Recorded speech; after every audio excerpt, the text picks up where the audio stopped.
Good morning, જય દ્વારકાધીશ, જય શ્રી રામ. કેમ છો મારા કલેજાઓ? મજામાં ને? સ્વાગત છે તમારું અમારા આજના એક નવા. આજની સવાર એકદમ સુંદર છે. ઠંડી ઠંડી હવા, ચારે તરફનું શાંત વાતાવરણ અને એક નવી સવાર સાથે એક નવો દિવસ શરૂ થઈ રહ્યો છે. તો મિત્રો, આજે આખો દિવસ શું થવાનું છે, ક્યાં જવાનું છે અને શું મસ્ત મસ્ત જોવા મળશે એ જાણવા માટે વિડીયો આખો જોજો. ચાલો મિત્રો, હવે વધારે વાતો નહીં, શરૂ કરીએ આજનો એકદમ મસ્ત ડેલી વ્લોગ. તો ચાલો થઈ જાય આજની શરૂઆત. તો મિત્રો, આપણે નાઈ ધોઈને કમ્પ્લીટ થઈ ગયા છે અને હવે આપણે જવું છે મહાદેવના મંદિરે, મહાદેવના દર્શન કરવા. તો ચાલો આપણે જયારે જતા આવીએ મહાદેવના મંદિરે, દર્શન કરતા આવીએ. તો મિત્રો, આખરે આપણે પહોંચી ગયા છીએ મહાદેવના પવિત્ર મંદિરે. સવારના સમયે મંદિરનું વાતાવરણ એકદમ શાંત અને મનને શાંતિ આપે એવું લાગી રહ્યું છે. હવે સૌથી પહેલાં ભોળેનાથના દર્શન કરીશું અને મહાદેવના ચરણોમાં પ્રાર્થના કરીને આજના દિવસની શુભ શરૂઆત કરીશું. તો ચાલો મિત્રો, મારી સાથે તમે પણ કરો આપણા ભોળેનાથના દિવ્ય દર્શન. હર હર મહાદેવ. તો મિત્રો, આપણે મહાદેવના દર્શન કરીને અવતર્યા ને હવે પાછું જવું છે. આપણે હજી એક પાછા મંદિરે દર્શન કરવા જવું છે. તો આપણે હજી એક ખોડિયાર માતાજીના મંદિરે દર્શન કરવા જવાનું છે. તો આપણે કરતા હોઈએ ખોડિયાર માતાજીના દર્શન. તો મિત્રો, આખરે આપણે પહોંચી ગયા છીએ ખોડિયાર માતાજીના પવિત્ર ધામે. અહીં આવતા જ એક અલગ જ શાંતિ અને સકારાત્મક ઉર્જાનો અનુભવ થાય છે. હવે આપણે જઈશું માતાજીના દર્શન કરવા અને માતાજીના ચરણોમાં પ્રાર્થના કરીશું કે આપણા પરિવાર પર હંમેશા માતાજીની કૃપા અને આશીર્વાદ બન્યા રહે. તો ચાલો મિત્રો, મારી સાથે તમે પણ કરો ખોડિયાર માતાજીના પવિત્ર દર્શન. આજે સવાર કંઈક ખાસ હતી. ઘરમાં ખુશીનો માહોલ હતો, કારણ કે આજે હતો રક્ષાબંધનનો પવિત્ર તહેવાર.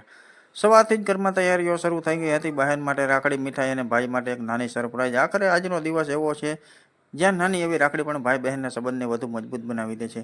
બાળપણ યાદ આવે તો ભાઈ બહેનનો સંબંધ પણ કેટલો મજેદાર હોય છે ને. ક્યારેક નાની વાત પર ઝઘડો, ક્યારેક એકબીજાની ફરિયાદ, તો ક્યારેક એકબીજા વગર એક ક્ષણ પણ ના ચાલે.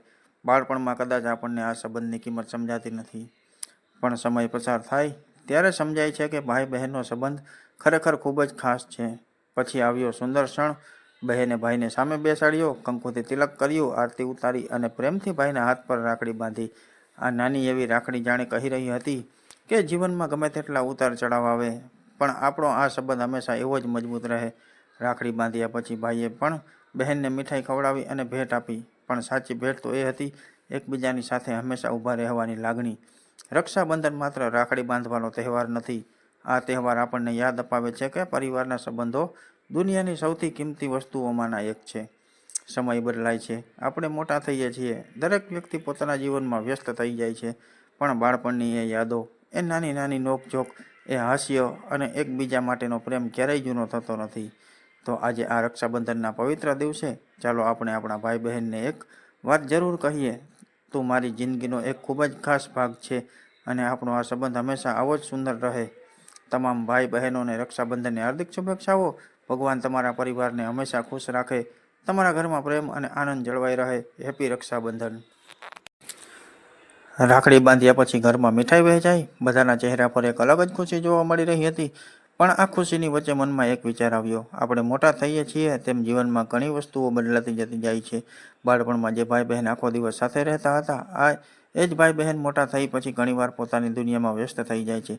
ક્યારેક વાત કરવાનો સમય નથી મળતો, ક્યારેક મળવાનું નથી થતું, પણ દિલમાં રહેલો પ્રેમ ક્યારેય ઓછો થતો નથી. રક્ષાબંધન આપણને એ જ યાદ અપાવે છે કે જીવન ગમે તેટલું વ્યસ્ત થઈ જાય, પરિવાર માટે થોડો સમય કાઢવો ખૂબ જરૂરી છે. બહેન માટે ભાઈ માત્ર એક વ્યક્તિ નથી, એ બાળપણનો સાથી છે જેની સાથે કેટલીય યાદો જોડાયેલી છે. અને ભાઈ બહેન માત્ર એક સંબંધ નથી, એ ઘરની ખુશી છે જે ક્યારેય પ્રેમથી સમજાવે છે તો ક્યારેક મસ્તી કરે છે અને ક્યારેક નાની વાતમાં પણ આખું ઘર હસાવી દે છે. આજે જ્યારે બહેન ભાઈના હાથ પર રાખડી બાંધે છે ત્યારે એ માત્ર એક દોરો નથી બાંધતી, એ તો બાળપણની યાદોને, પ્રેમની અને એકબીજા પ્રત્યેની લાગણીને ફરી એકવાર જોડે છે. અને કદાચ આ જ રક્ષાબંધનની સૌથી સુંદર વાત છે, દૂર રહીને પણ દિલથી નજીક રહેવું. આજે આપણે ભાઈ બહેન સાથે હસીએ છીએ, જૂની વાતો યાદ કરીએ છીએ, ફોટા પાડીએ છીએ અને સુંદર દિવસને યાદગાર બનાવીએ છીએ. કારણ કે પૈસા, વસ્તુઓ અને ભેટો તો સમય સાથે બદલાઈ જાય છે, પણ પરિવાર સાથે વિતાવેલો પળો આપણી યાદોમાં હંમેશા જીવંત રહે છે. તો મિત્રો, આ રક્ષાબંધન પર માત્ર રાખડી નહીં, પણ એકબીજાને સમય આપો, એકબીજાની વાત સાંભળો, સાથે બેસો અને દિલથી કહો, આપણે ભલે ગમે તેટલા મોટા થઈ જઈએ, પણ આપણો ભાઈ બહેનનો પ્રેમ ક્યારેય મોટો કે નાનો નહીં થાય, એ હંમેશા એવો જ રહે છે.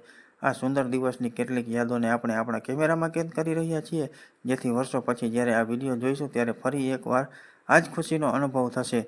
આ સાથે આજનો રક્ષાબંધનનો દિવસ અમારા માટે બની ગયો એક સુંદર યાદ. તમને અને તમારા સમગ્ર પરિવારને રક્ષાબંધનની ખૂબ ખૂબ શુભેચ્છાઓ. હસતા રહો, ખુશ રહો અને તમારા પરિવાર સાથે હંમેશા પ્રેમથી રહો. જય શ્રી કૃષ્ણ. હેપી રક્ષાબંધન.